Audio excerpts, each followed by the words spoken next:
Aku sekarang pengen tanya nih sama Bang Jack, kira-kira peraturan menteri ini bakal cukup melindungi disabilitas nggak? Karena kalau kita baca ya, ini di pasal 5 ayat 3, sebentar. Jadi kan ada ya kayak pengecualian lah gitu tentang persetujuan korban. Jadi kalau kita baca persetujuan korban sebagaimana dimaksud pada ayat 2 huruf B, F, dan seterusnya dianggap tidak sah dalam hal korban A belum dewasa, B dipaksa, diancam, disalahgunakan kedudukan yang tadi Bang Jack bilang tidak setara gitu ya. C kondisi di bawah pengaruh obat-obatan alkohol, D sakit, tidak sadar atau tertidur, E memiliki kondisi fisik dan atau psikologis yang rentan, F mengalami kelumpuhan sementara atau G mengalami kondisi terguncang. Nah ini kalau menurut Bang Jack kira-kira cukup melindungi penyandang disabilitas nggak? Karena di sini kalau kita mulai ke disabilitas mungkin malah kita menggunakan istilah mengalami sakit atau mengalami kondisi fisik dan atau psikologis yang rentan. Karena di sini nggak mention disabilitas khusus ya. Kalau di rancangan undang-undangnya itu malah ada yang mention disabilitas ya. Aku coba sambil buka deh. Nah, kalau aku justru melihatnya di sini teman-teman disabilitas di satu sisi karena tidak disebut. Aku nggak tahu, aku harus cek ke pasal yang lainnya juga. Tapi dalam konteks ini, menurutku teman-teman disabilitas tidak termasuk di dalam pasal ini.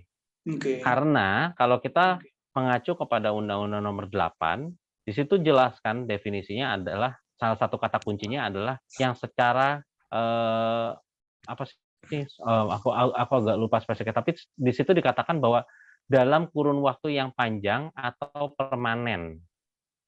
Nah, sementara di pasal 5 ini kan tidak disebutkan jangka waktunya, justru disebutkan jangka waktu yang pendek. Ya kan? Nah, berarti meskipun dibilang sakit atau mengalami guncangan dan lain sebagainya, tetapi tidak dalam jangka waktu yang lama, berarti itu bukan disabilitas, bukan orang-orang disabilitas.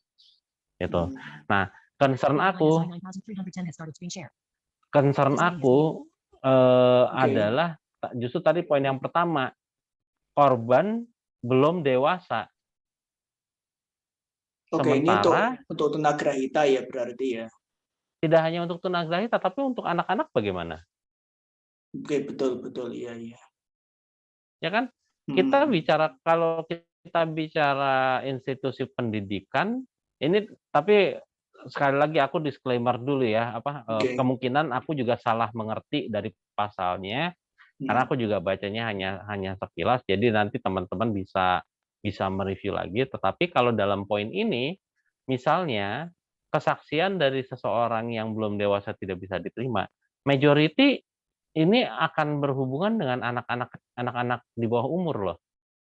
Anak-anak SD, anak-anak SMP, ya kan? Mungkin anak-anak SMA udah mulai ngerti ya, tapi pun anak-anak SMA, aku pikir untuk mereka berani melapor mungkin belum.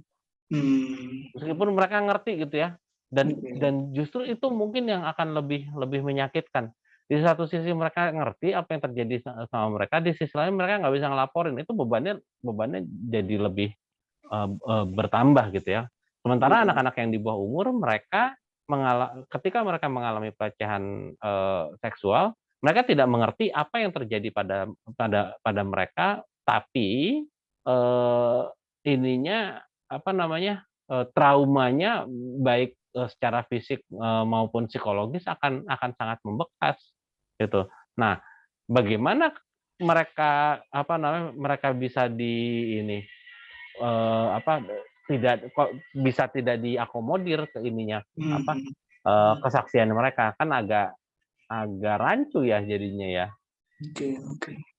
Jadi selain mengkategorikan pelecehan seksual seperti apa, pihak siapa yang bisa dilindungi juga perlu ini apa namanya mengcover untuk ini ya memastikan orang yang melapor ini juga bisa terlindungi ya, karena kalau apa Ya, namanya sudah dikategorikan tapi si pelapornya tidak kurang atau mungkin kurang terlindungi secara hukum ya susah juga ya. ya. Oke, Nah, oke. mungkin pasal itu hanya melindungi agar apa ya, agar ketika si pelapor ini apa melakukan pengaduan itu sudah dalam kondisi yang siap. Tapi menurut saya juga supaya orang bisa siap melapor itu juga takes waktu yang sangat panjang, karena kan kita nggak tahu trauma orang seperti apa, selama Iya. apa gitu kan, Oke, oke. gitu. Oke sih.